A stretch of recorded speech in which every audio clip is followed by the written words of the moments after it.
Excuse. Oh, excuse me.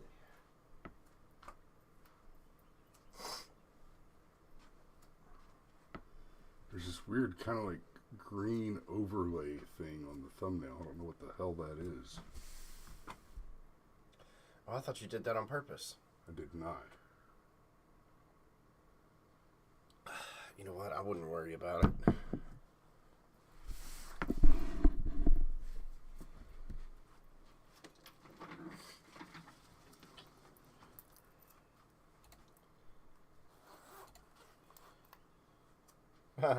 They heard me sneeze. Thanks, guys.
All right, good morning. How you doing this morning, sunshine? I'm better than I was yesterday. I was on the struggle bus yesterday, and I don't feel great today. I don't think I have the coof. And no, I haven't gone and gotten tested for it. If I had like a fever, or I had like severe body aches, or any of the oddly flu-like symptoms that seem to be associated with the coof, it's too late. I would go get tested for it, but as it stands now, brother, I don't want to participate in any of that at all unless I am forced to. Yes, I'm pretty sure I've already had the coof, and that means that like 90% I'm immune to it now. And at this point, like when I see somebody wearing a mask, like these dumb fucksticks standing, did we go far enough? Oh well, we're not monetized anyway. Like these dumb fucksticks standing behind Nancy Pelosi in the article that we pulled up to talk about today's art.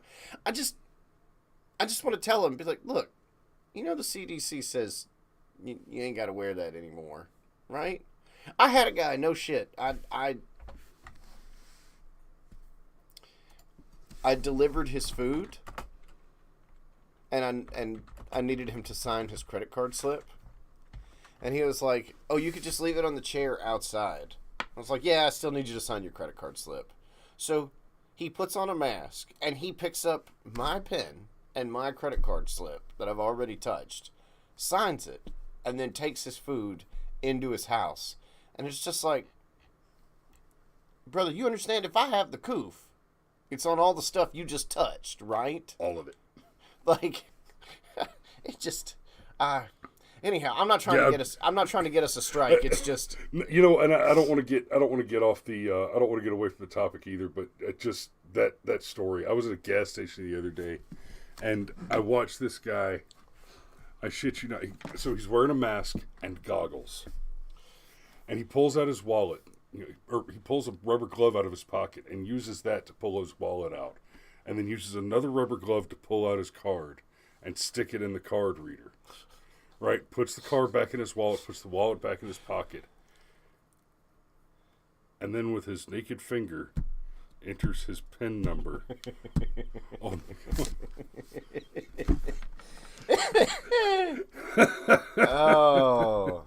KFC Impossible Chicken. You know what's impossible about KFC chicken? Selling it to me. Have you seen what KFC has become? Dude, I will say the reason why I won't eat KFC has to do with a profession I had in another life. And I won't say what, because I don't want to get us sued by KFC, but I will not eat at KFC. How about KFC that? used to be good. Now it's nasty. Breaks my heart. No, I think KFC was always nasty. We just didn't have, like, a Popeyes to compare it to. No, it really has deteriorated. But anyway, speaking of deterioration, here's a picture of Nancy Pelosi. Has she deteriorated? She looks great for somebody that's 180 years old. Habeas corpus says I lick my fingers between key downs while using pen pads.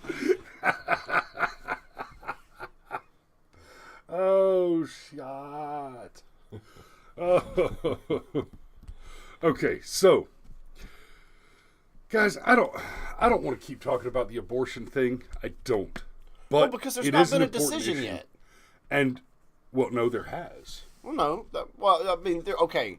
There's been a development. Well, there hasn't been a decision from the Supreme Court yet. Correct. We probably will not get it before June. But And I want you guys to be tracking on something. I want you to pay attention to something that's going on right now. We are looking at massive inflation. Worst inflation since Carter. Highest gas prices in history. Empty grocery store shelves. Mothers finding it difficult to find baby formula. And we haven't even talked about the baby formula shortage yet. And we may or may not get into it significantly. There's a big part of me that wants to tell you just breastfeed your kids, but I've known people who that's had challenging. kids, Yeah. and that's a challenge. I'm a big fan of boobies. I really am, and they've saved me a fortune in raising babies. But Are you kidding? They've not caused me to everybody. spend a fortune in raising babies. Well, fair enough. They're a double-edged sword, sir. Also, in fairness, raising babies was part of my plan from the get-go. That was part of my plan, too. It just... But anyway, all that's going on right now. And our government is utterly inadequate to the task of addressing any of it. But all of a sudden, recreational infanticide is under threat. And oh, no. We can't have America's national pastime, that would be exterminating black babies, threatened by, I don't know, morality or decency. You know, the Democrats, their solution to a baby formula shortage is kill more babies. So yesterday it was put to a vote. A bill to protect the right to have an abortion in the United States died in the Senate on Monday after it failed to garner enough Republican support to pass a procedural vote. Okay, they're calling it these psychotic, infanticidal demons. These monsters here who would prefer you murder your children. Okay, I want to be very clear on this. No mistake, okay? It is not that these people are interested in saving the lives of women in the excruciatingly, almost statistically non-existent case that the woman's life is in danger because of an abnormal ectopic or tubal pregnancy. No one is saying that you can't save the woman's life in a case where the survival of the baby is a non-option. And I'm going to talk a little bit about the life of the mother stuff in just a minute here. What we're saying is, don't kill babies. If you're on the other side of the argument from we should abort Roe v. Wade and send the idea back to the states, the thing that you're voting for is the Democrat position that you should be allowed to stab the child in the head once it passes out of the birth canal. Yeah, that was Gosnell. That's the position you're arguing for. Golly, Right. if you want to be able to not sleep for like a week, Yeah, no read shit. about what happened at the Kermit Gosnell factory. Go watch that documentary. I never watched the doc. I just Yeah, read about it. Like it was like it's one of those things that actually made me cry. Like, and he got rich doing it. Habeas corpses. Are you asking if all non-elective justifications constitute approximately 1% of all reasons to terminate pregnancies? That is, yes, that's correct. All non-elective justifications constitute approximately 1% of all abortions. Well, even if we use the thing that statistic that got passed around that was based entirely on Planned Parenthood, 6% was for a real reason, and I use that term loosely, but Right. let's just run with their math, which means 94% was elective. And I see so many memes about this, and I know we need to talk about Manchin and the vote and the death threats and all that, but and maybe we should just do a Meme War Monday going over all the Roe v. Wade memes. But I see, like I saw one the other day that was like, if a woman needs a tragic backstory to practice her bodily autonomy, then you're an asshole. And it's like, it's because she practiced her bodily autonomy when she got pregnant in the first place, my dude. Like, the tragic backstory, the fact that she was raped, or this pregnancy has the potential to kill her, yeah, that's a different situation, duh. Obviously. Okay. Now, on the health of the mother thing, you've got your ectopic and tubal pregnancies. Those are exceedingly rare. In that 6% that makes up the difference from the approximately 1% of all reasons to terminate a pregnancy that are not strictly recreational infanticide, in that 6% margin, there are a lot of doctors now that are pointing out, look, those cases, you're talking about something like the mother is in distress in labor. The argument the Dems are making is, rather than attempt to deliver the baby that is causing the distressed labor, rather than attempt to deliver the baby and hope that you can save them both, then what you should do, what you are obligated to do, is to kill the baby and then deliver it. There are several problems with this chain of logic, not least of which are you're talking about a situation where a woman is in physical distress, at risk to her life because of a stressful delivery, because of a complicated delivery, right? She's in labor. The labor is going poorly. She and the baby are both in trouble. And a choice must be made to save lives to the greatest extent possible. The Democrat position on that situation is that you should introduce additional risk. You should further risk the life of the mother by administering either poison to kill the baby or by conducting an invasive surgical maneuver to dismember the child while this stressful, dangerous labor is underway. Their position is that you should take additional risk, put the woman at greater peril to kill the baby. And their position is that because it gives them just a few more percentage points where they need them desperately, because the exception to the rule that abortion is recreational infanticide is such a tiny, tiny sliver of all abortions as to be statistically insignificant. As soon as somebody starts arguing from the extremes on abortion, they're lying to you. And one of the things that I've been hearing said a lot is, look, nobody's saying that we should outright ban all abortion. Nobody, and Roe v. Wade will not equal a federal ban on abortion, right? The argument, this is true. This is truly the case. The overturn of Roe v. Wade returns the issue to the states, and that's a step in the right direction. But I'm going to go a little further on this. They're right.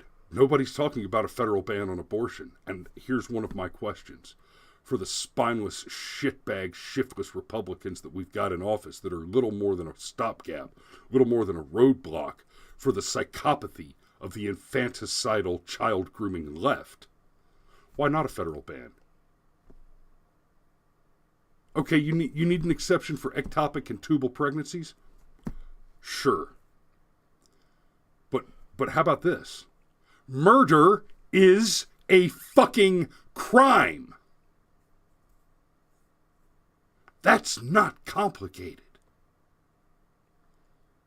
It's wrong to murder. So why not a federal ban on abortion? And let me be fair. Let me be very fair about that. That's a goal that is likely never to be achieved in this country. As long as we have people who have a moral preference, who believe that it is morally preferable to do violence, then it will be the case that recreational infanticide is a part of that culture. But that doesn't mean we have to just sit back and let it happen. And pushing toward that higher goal of protecting the lives of children will at least move us closer and closer to protecting children. And this ridiculous argument that, well, if it's not safe and legal, then they'll just do it in the street with a coat hanger. Fine. Well, that's much more dangerous. They might die trying to abort their child. I'm comfortable with that. I'm deeply comfortable with that. If you decide that you need to murder your children, I am deeply comfortable with you dying in the process. Deeply comfortable. In fact, I prefer it.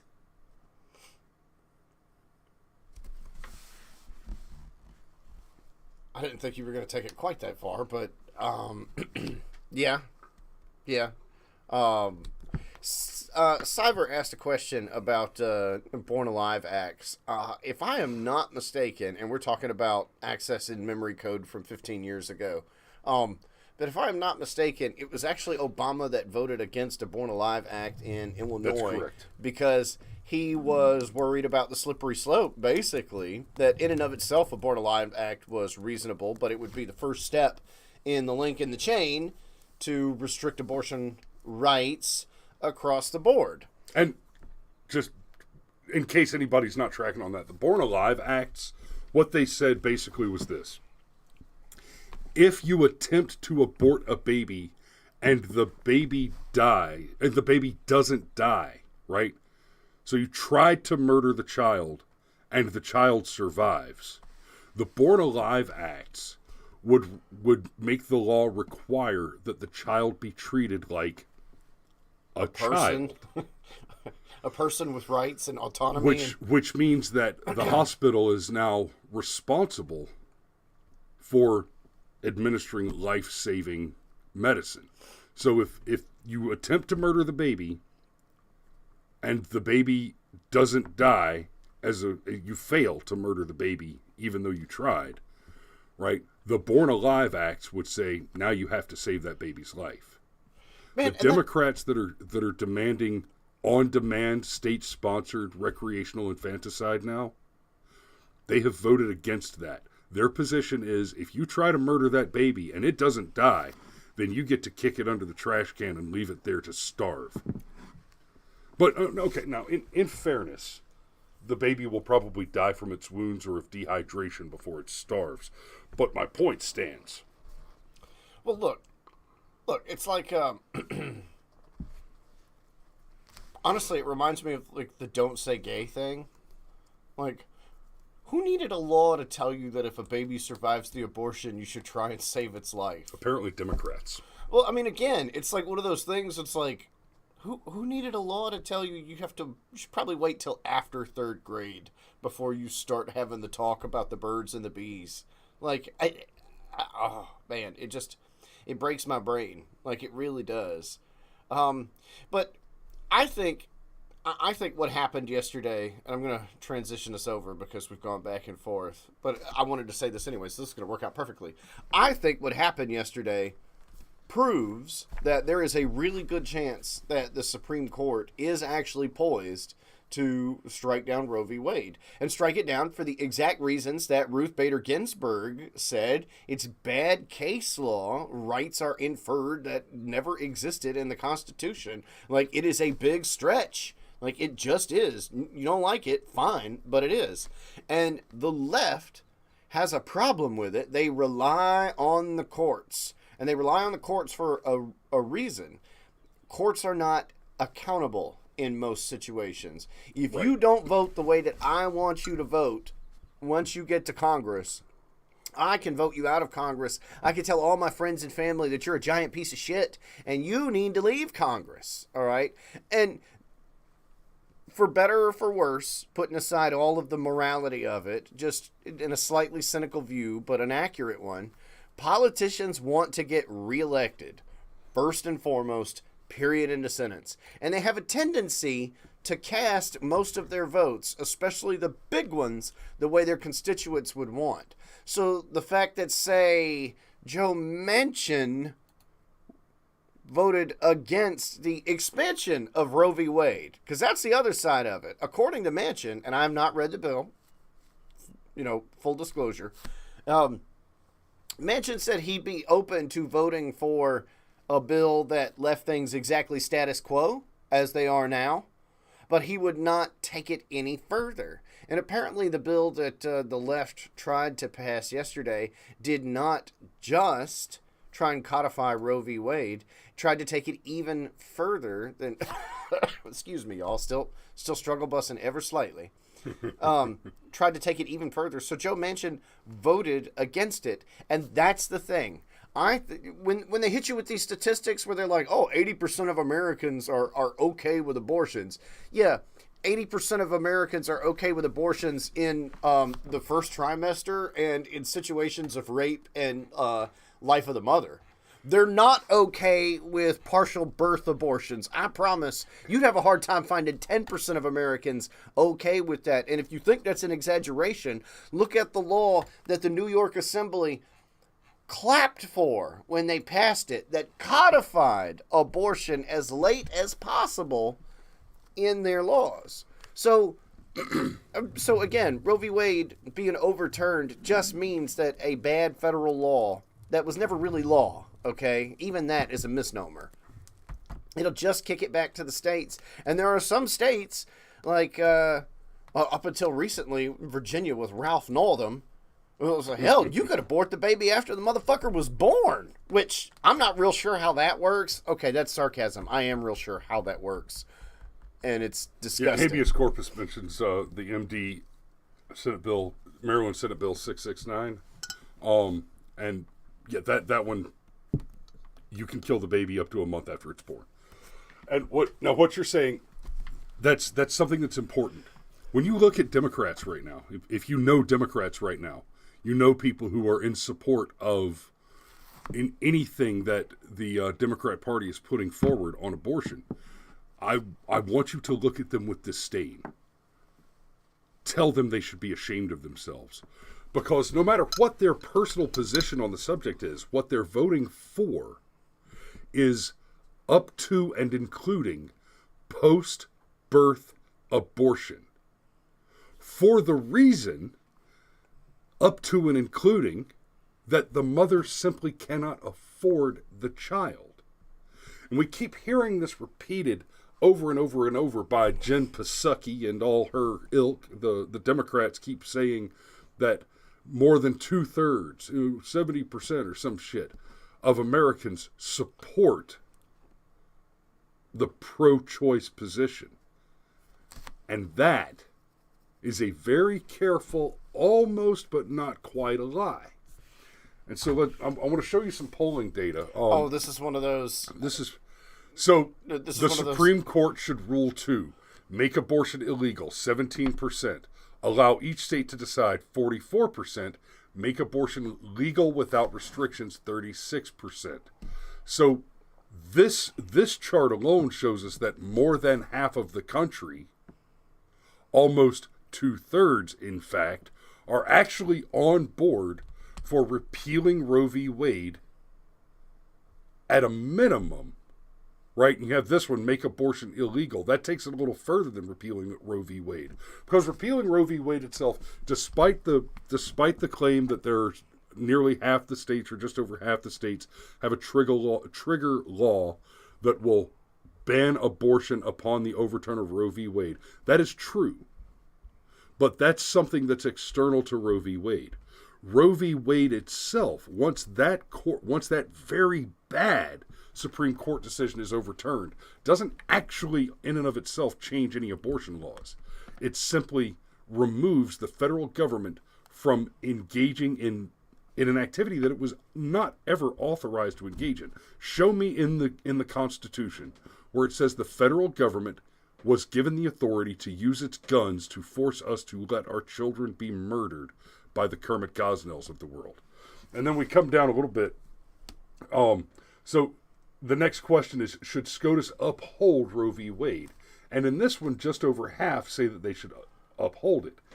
Most, I guarantee you, go ask the first dozen people you see, and half of them will think that Roe v. Wade is a law because they don't understand government, civics.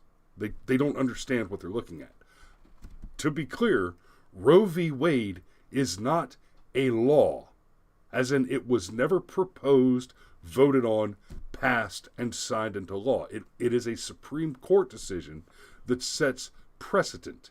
Yeah, it's statutory law. It's legislation from the bench. It's legislating from the bench. They cannot. What this amounts to is they know they can't win this issue on the national level. There are pockets in the country where the blue cancers of their capital cities have overwhelmed the more sane rural areas of their states.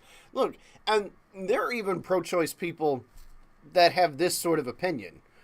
I just don't want the federal government to have that much power over medical decisions, period, because the federal government's not supposed to have that much power over medical decisions. And so they default to pro-choice, not because they're okay with abortion, but because they recognize that giving the federal government this much authority is a dangerous fucking precedent. Because once the federal government has this much authority, things like taxpayer funds can go to Planned Parenthood. Like, I have a job. It's W-2. Theoretically, because money is fungible, part of my job funds what I believe to be the murder of babies, and primarily minority babies, if the statistics are to be believed. Don't forget, we are all, one of the things that Biden did was to do with the Mexico City policy. So we've gone back to funding abortions overseas as well. On the issue of abortion, okay, this one right here, on the issue of abortion, do you consider yourself pro-life or pro-choice? And this says that about 55% consider themselves to be pro-choice. I want to tackle this one real quick. I think the next graph kind of, this next graph kind of helps with the point. So I want you to understand this. When the questions are asked, when these polls are presented, putting somebody into the camp of pro-life versus pro-choice, there are people who will tell you, I am pro-life. I do not believe that you should be allowed to kill your child after there's a heartbeat, after 10 weeks. I'm pro-life because I believe you should not murder your child after it's 10 weeks through gestation.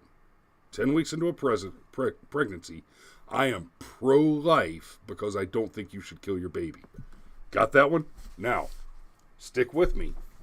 And then people will tell you, I am pro-choice. I believe a woman should be able to control her own body and make decisions about her own body up until 10 weeks, at which point the baby is a baby and a separate entity.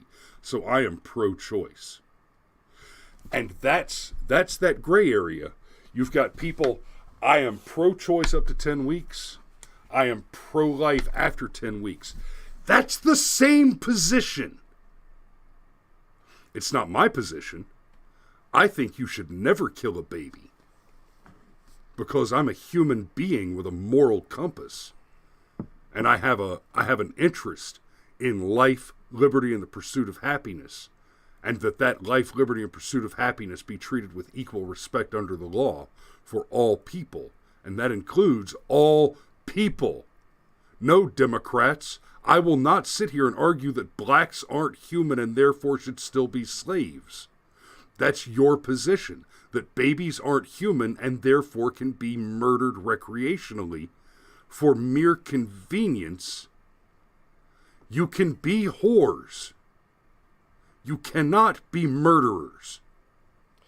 But this idea that 60% of people are pro-choice.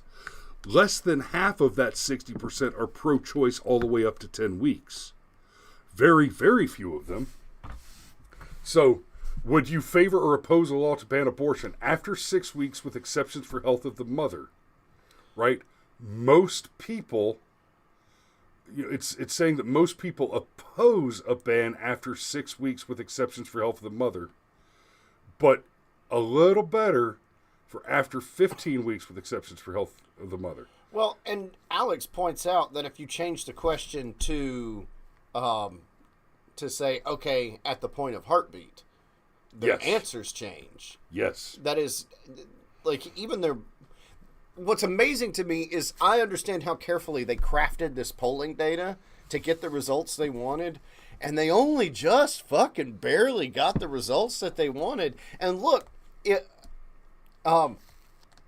the 15 weeks thing, super liberal Europe, that's where they cap the majority of their abortions, is 15 weeks. Yeah. That's where they cap all of their abortions that aren't directly related to health of the mother. Health of the mother, exactly. Well, that's why I said most, because there are, and again, that's the thing. Nobody is saying that mommy has to die so that she can deliver an unviable fetus. Okay, and nobody's saying that. But what most people, if you ask them, and I can't tell you how many pro-choice people I've heard say this, it'd be like, well, I would never personally want to have an abortion. And if my daughter or best friend was pregnant, I would encourage them to explore other options. But I would never tell them they weren't allowed to not have an abortion. And it's like, hold on. It doesn't sound like you're very pro-choice to me. It actually sounds like you're pro-life, but social pressures have caused you to say that, have caused you to take a position that you don't actually believe in. Man, we gotta have Pro-Life Warrior on and talk to her about this specifically, because this goes back to my theory about abortion is a sacrament to the left, because it is one of the most fundamental things that you can do to break a society, to break women in particular.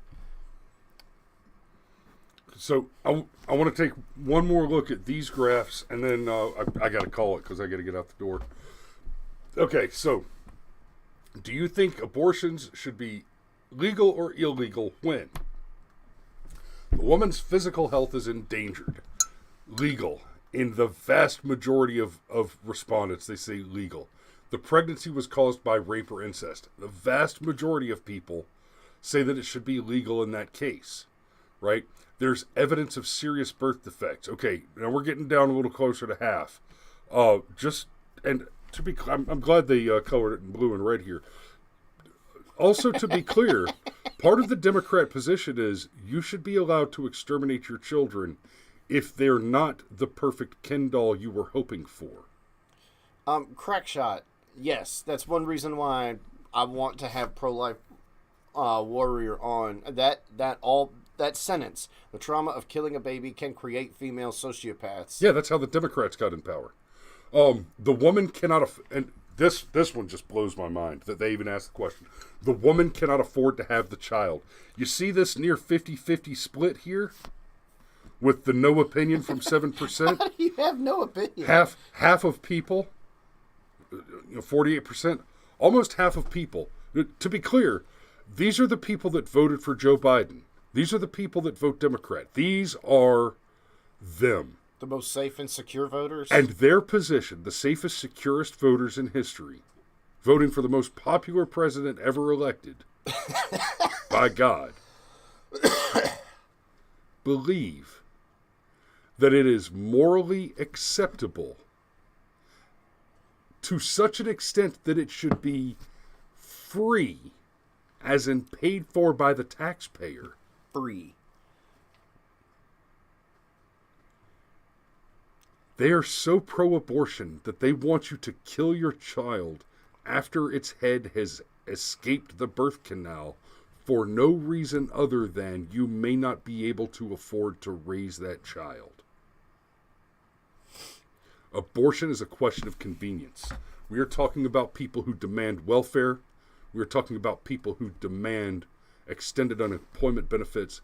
We are talking about people in an economy where freaking McDonald's is offering to start you at $20 an hour and pay off your college tuition debts. Not 20. Oh, I've seen more than a few. Oh, yeah. And especially once you get further out of the South. In that economy, there are still people who are simply not going to work. These are the people who are morally comfortable with recreational infanticide. You want to call it the Don't Say Gay bill? Stop using the phrase abortion. It is, in 99% of cases, recreational infanticide. And I do mean recreational infanticide. That 99% of cases, you went whoring, voluntarily assumed the risk of conceiving a child in the throes of the passionate making of the beast with two backs, and you caught the fly ball and actually suffered the consequences of your actions. Recreational infanticide. You are murdering a child because it is inconvenient. I've got 4 of them. I'll tell you something. Childs are inconvenient. They're fun, though. If that a child is inconvenient is sufficient reason to murder it, I would be living in an empty house. But I'm telling you this right now. That a person is inconvenient is not sufficient cause to do it murder. This is not complicated. Yeah, you ever try to sleep with your wife when you've got 4 kids running around the house?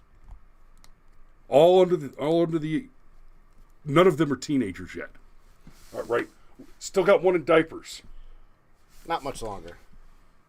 And, hey baby, how you doing? Often turns into, Daddy, chocolate milk. Yeah, I love you, honey. I miss you.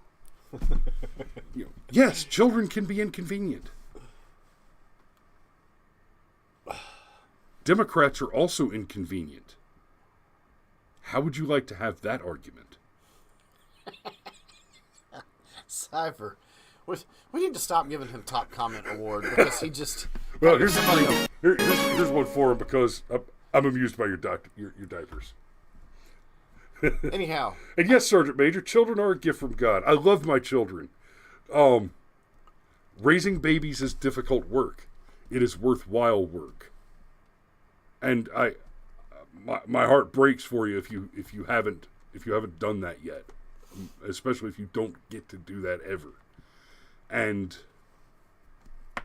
I mean, God, I'm gonna have to wrap this one up. Love you guys. Thanks for watching. We will see you tomorrow. Tomorrow is Firearms Friday. And, guns. Absolutely. We'll see you then. Y'all be safe out there.